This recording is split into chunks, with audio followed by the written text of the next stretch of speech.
Hey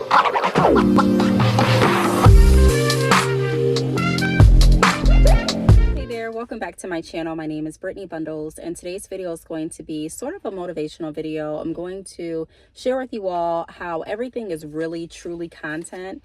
My sticky note just fell. But how everything is content, and how even when your business is slow or when you have hiccups in your business, let's say maybe your equipment stops working, let's say your vendor has issues with the supplies, let's say you're having trouble getting the supplies from the vendor location. I mean, there's always something that goes as we don't plan it to go, unfortunately, very often in business. And the good thing about business is you get to use your creativity. When you're an entrepreneur, you get to use your creativity literally all the time. And that's one of the things that I truly enjoy about it, because if something doesn't work well, it's so cool that we have the ability to figure out what else is going to possibly work that may not even be very conventional or popular, but we get the ability to try new things and learn from those lessons and help others in return. And so that's what I want to do in this video. If you are new to this channel, be sure to subscribe. Also be sure to turn your post notifications on. That way you will be alerted whenever I drop a new video. I do have over 1,000 videos on this channel, a lot of which are business related. So if you're interested in more business related content, be sure to check out my business playlist after this video, and also my podcast. So we're going to get right into the video. The title is going to be something along the lines of everything is content. So I want to take you all back a little bit in my entrepreneurial journey when I first decided to open my brick and mortar location.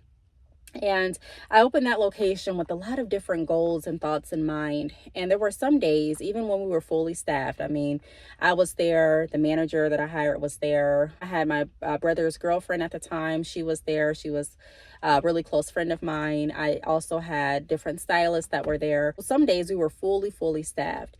And I remember just sitting there some days and being like, wow, it's really slow, and not really knowing what to do during those slow moments. And so I started thinking of different ideas on how we can get people to come into the building. You know, what can we do to raise awareness? Because you can have all of the online ads, you can have word of mouth, you can have all of these great marketing measures going for your business, but sometimes there are just going to be times when you're not that busy, or you're slower than what you anticipated. And so that's a great time to figure out what other ways you can produce income. So I knew that at that point I had a lot of expenses on my plate. My overhead was very high, and I also had bills at home. So I had my mortgage. I believe I was still paying on my car at that point, or at least one car. May have been both at that time. I can't remember, but I know I was paying my mortgage, my car note, and I was paying rent at the building that I was leasing. I was paying, you know, the electricity there, the electricity at home. I mean, it was just so many bills, and I'm like, good grief. And so I needed to make money. I'm like, even when we're not producing income, I still need to make money. Now, I did have my business set up where I was receiving booth rent. So that was like guaranteed income.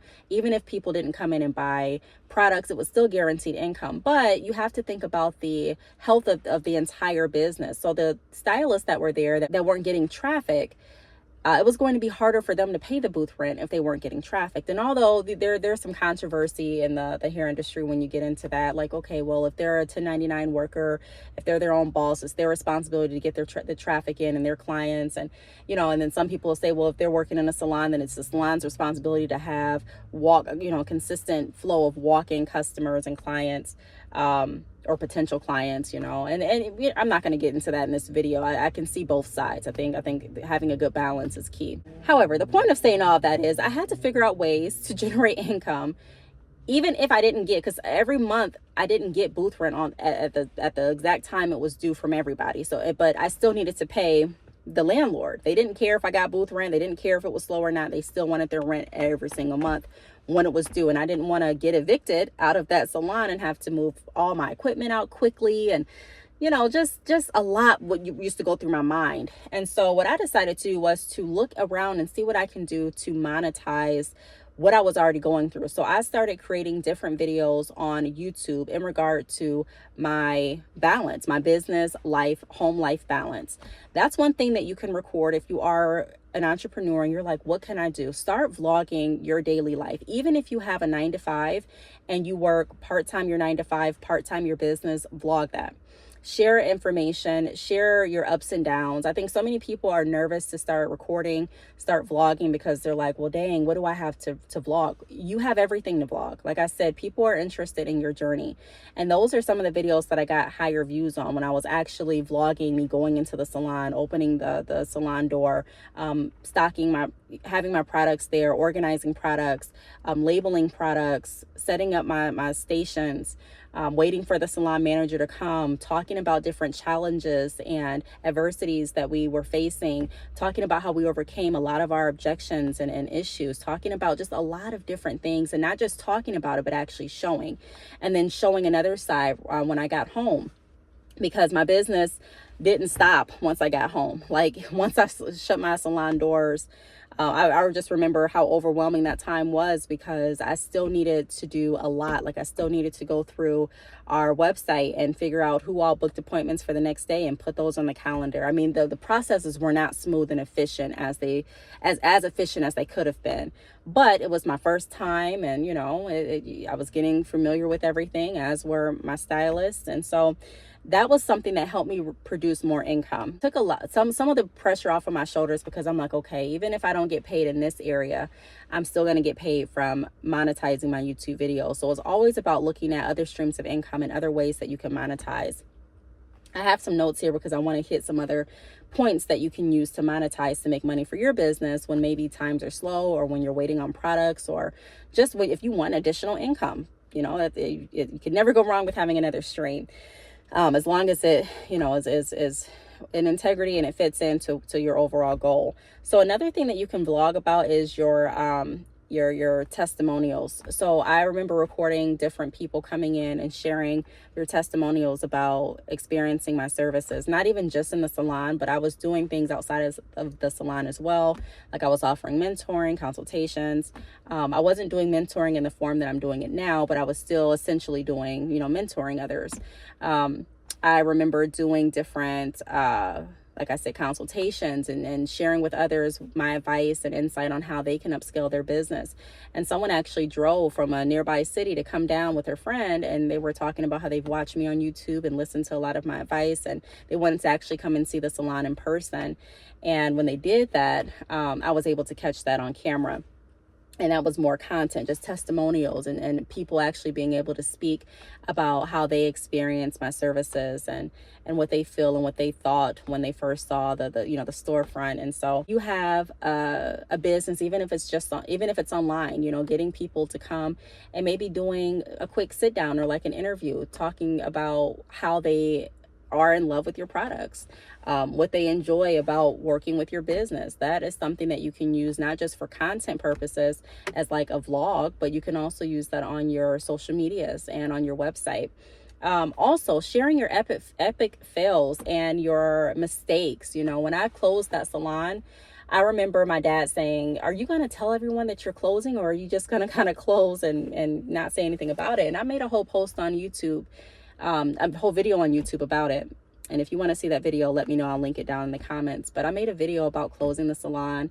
I made a video about why I made a post on my business Facebook page about closing the salon. I was very transparent about it because I wanted people to know my business journey. I didn't want them to just see the glitz and glamour. And I've never been ashamed of sharing my journey, because through journey is how we all learn. And I was just so grateful for the experience, and I knew what I wanted to do going forward. And I did that, and it worked really well. And so I wanted to share with others how that worked for me, and I wanted them to be able to see that. So I vlogged actually shutting down the salon. I did a sit down video and talked about my thoughts and my reasoning behind it. But I also have a vlog with my children and I going in the salon and packing up different things, smaller things that we could carry. And my mom was helping me as well and putting everything into my trunk. And people felt differently in that video. Some people were like, oh, I think they felt bad for me. Some people were excited for the new journey, but nevertheless, that was still a moment in my business journey that was very crucial and very memorable, and something that I was able to record and monetize from. So if you're going through something and you're like, dang, I really don't want to show this, sometimes those are the moments that you should show for transparency. And in being transparent, I built a stronger community. So I have people that may not always watch my videos, that may not always even like or comment under my videos, but I stay in consistent communication with, whether it be via text or emails. I have people literally that I've known for years that are probably watching this video right now that have reached out to me, that we've communicated so many times. And it's literally a community that I have. So even if I'm not getting millions of views, I still have this community to where if I wanted to open another business venture or sell another product or service, I could do that more seamlessly because of the support that I've built up based on the transparency. So it is important to share not just your happy moments, but also what are your struggles. Be relatable. Let them know that you're a human. You're a person just like them. You get tired. Sometimes you have an idea and it doesn't work, and that's okay. But what matters is figuring out different creative ways to keep your business afloat. It is so easy. I don't want to say so easy, but it's easier to start a business and sell some products or services, but it's even more challenging. It's so challenging to actually stay in that business, not just open a business, but maintain it. You can also share, I've talked about your daily lifestyle vlogs. So I want to just go in a little bit further detail with that. Even if you're not going into a brick and mortar location, vlogging what you do each day for your business, whether that be getting up, sending out packages, going to the post office, creating different labels, labeling your products, pricing your products, picking out different branding items for your products. All of that is content, and that can be monetized in a video form. Like you could do YouTube monetization, TikTok, you can do different blogs where you're actually writing out what you do with different pictures. I mean, there's so many ways that you can earn extra income while you're still working. So many times we get focused on just one area. I just want to make some sales, make your sales, but also look for the content in those sales so that you can get as much as you possibly can, doing what you're going to do anyways.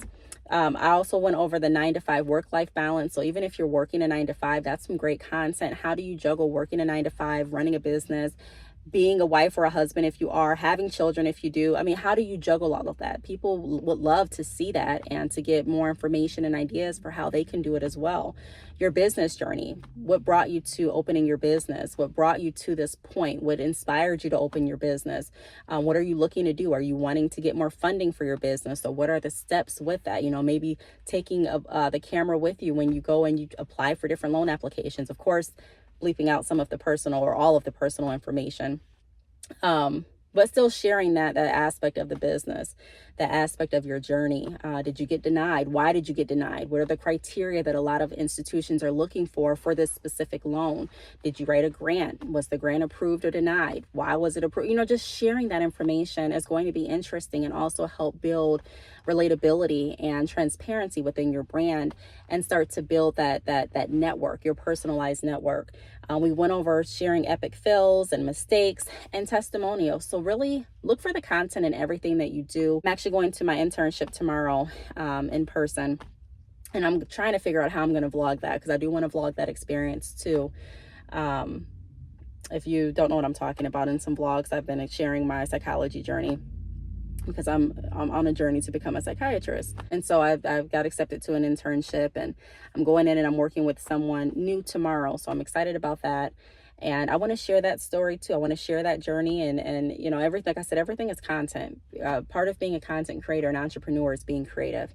So think about what you're already doing, what you plan to do, and how you can turn that into content and monetize the opportunity. Even if you're not getting paid today, putting yourself out there provides more opportunity for you to get paid, you know, later on. I got contacted last week from a couple companies. One company offered $100 per video for me to come on my channel and talk about their services. Now, I saw a demo of their service, but I haven't used it yet. So I'm planning on using that this week and seeing how I feel about it, and coming to you all and sharing that. So another company sent out some products that I'm going to be probably mentioning on this channel, as well as my second channel at Brittney's Place. But that's neither here nor there. The point is, people are reaching out to me. They've reached out to me since I've started my channel to sponsor different products and services and get paid that way as well. So you just never know what opportunities you are holding yourself back from by not taking full advantage of every opportunity of your day. If you're bored, figure out something to do, right? Like you can be bored, but you can still be making money while you're bored. You just have to be creative enough to figure out what's going to work for you, and what you can use as content, because like I said before, everything is truly content. I hope that this video helps someone out there. If you have any questions, feel free to leave them down below. Thanks so much for watching, and I will talk to you on my next video. Bye.